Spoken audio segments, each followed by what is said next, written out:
राधे राधे, हरि ओम, सुप्रभात। हम आशा करते हैं कि आप हमें जहां से भी सुन रहे हैं आप स्वस्थ हो, आप मंगलमय हो और आपकी ये यात्रा हमारे साथ यात्रा में हो। हम कितना भी इंग्लिश मीडियम और कॉन्वेंट स्कूल में पढ़ लें, लेकिन जो रस हमारी अपनी मातृभाषा और राष्ट्रभाषा में है उसकी तुलना किसी अन्य भाषा से नहीं हो सकती। अन्य भाषाएं महज एक जरिया है और वहीं हमारी मातृभाषा, राष्ट्रभाषा और मैं कहूँगी हमारी वैदिक भाषा यानी कि संस्कृत जो है वो हमारा मूल है।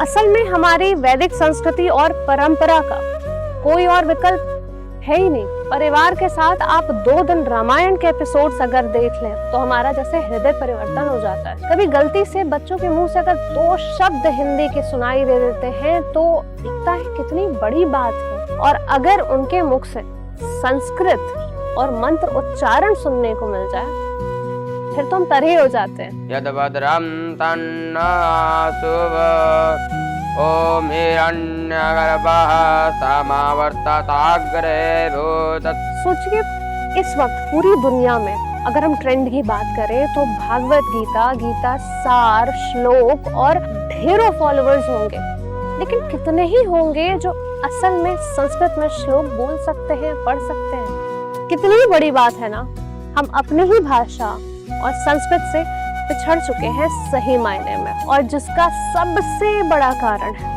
गुरुकुल प्रणाली का विलुप्त हो जाना। अब हम थोड़ा समझते हैं कि गुरुकुल का अस्तित्व था कैसे। गुरुकुल का अर्थ है गुरु का घर। व्यवहारिक शब्दों में हम गुरुकुल को ऐसा स्थान कह सकते हैं जहां गुरु अपने परिवारजन और शिष्यों के साथ रहते थे। इस स्थान पर विद्यार्थी एक निश्चित काल के लिए गुरु के परिवार का हिस्सा बनकर वेद, संस्कृत, ललित कलाएं, प्रशासन तथा बहुत से अन्य कौशलों और शिष्टाचार का ज्ञान प्राप्त करने के लिए आते थे। प्राचीन और मध्यकालीन भारत में गुरुकुल वनों और नदियों के किनारे हुआ करते थे। वैदिक जीवन के 4 आश्रमों के अनुसार व्यक्ति को अपने जीवन के पहले 25 वर्ष एक ब्रह्मचारी अर्थात अविवाहित छात्र के रूप में व्यतीत करते हुए अलग अलग विषयों की शिक्षा प्राप्त करनी होती थी, ताकि वह समाज की सेवा कर सके और अपने मोक्ष का मार्ग प्रशस्त कर सके। आधुनिक समय में जो परिवार में भिन्नता आ रही है, जो मतभेद हो रहा है, जो दूरी है, असल में कहीं ना कहीं मुख्य कारण उसके पीछे संस्कार और संवाद की कमी ही है। वही गुरुकुल प्रणाली इस स्थिति को संभालने में बहुत बड़ा योगदान दे सकती है, क्योंकि इसका मूल उद्देश्य ही था मनुष्य के भीतर एकता, सम्मान और सामंजस्य का विकास करना। प्राचीन काल में शिक्षा का केंद्र केवल विद्यालय नहीं बल्कि गुरुकुल का आश्रम हुआ करता था। वहाँ शिक्षा का माध्यम प्रकृति थी और शिक्षण की विधि संवाद, अभ्यास और अनुभव पे आधारित थी। गुरुकुल में शिक्षा का आधार केवल पुस्तकीय ज्ञान था ही नहीं बल्कि जीवन से जुड़ा व्यवहारिक अनुभव था। विद्यार्थी स्वयं कार्य करते थे, प्रकृति से सीखते थे और जीवन के प्रत्येक पहलू को व्यवहारिक रूप से समझते थे।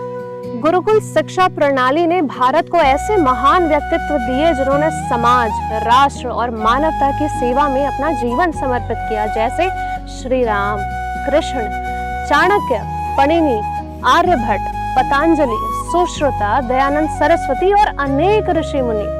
आज के समय में जब शिक्षा केवल नौकरी तक सीमित हो जा रही है, गुरुकुल प्रणाली हमें यह स्मरण कराती है कि शिक्षा का वास्तविक उद्देश्य केवल बुद्धि का विकास नहीं बल्कि चरित्र का निर्माण और जीवन का उत्थान है। यहाँ विद्यार्थी गुरु के सानिध्य में रहकर सादगी, सेवा, सत्य और संयम जैसे जीवन मूल्यों को आत्मसात करता है। गुरुकुल की शिक्षा प्रणाली मनुष्य को आत्मनिर्भर बनाती है, चाहे वो कृषि, विज्ञान, गणित, दर्शन या जीवन कौशल से जुड़ा ज्ञान हो।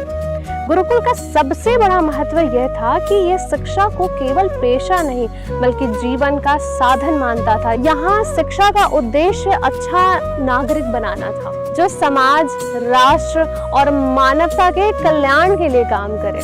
इसलिए गुरुकुल प्रणाली का पुनर्जीवन आधुनिक भारत के लिए आवश्यक है, ताकि हमारी आने वाली पीढ़ियां न केवल बुद्धिमान बल्कि नैतिक और आत्मनिर्भर भी बन सके।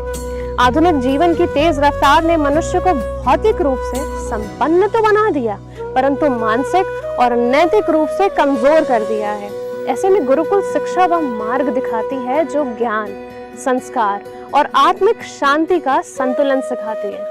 नई शिक्षा नीति NEP 2020 का भी उद्देश्य यही है कि शिक्षा को भारतीय संस्कृति और मूल्यों से जोड़ा जाए, ठीक वही जो गुरुकुल सदियों से करता आया है। इसीलिए आज की शिक्षा की व्यवस्था में गुरुकुल प्रणाली का पुनर्जागरण अति आवश्यक है, ताकि हम एक ऐसे भारत का निर्माण कर सकें जो आधुनिक भी हो और सांस्कृतिक भी हो। गुरुकुल प्रणाली भारत की आत्मा है। ये केवल शिक्षा नहीं बल्कि एक जीवन पद्धति है।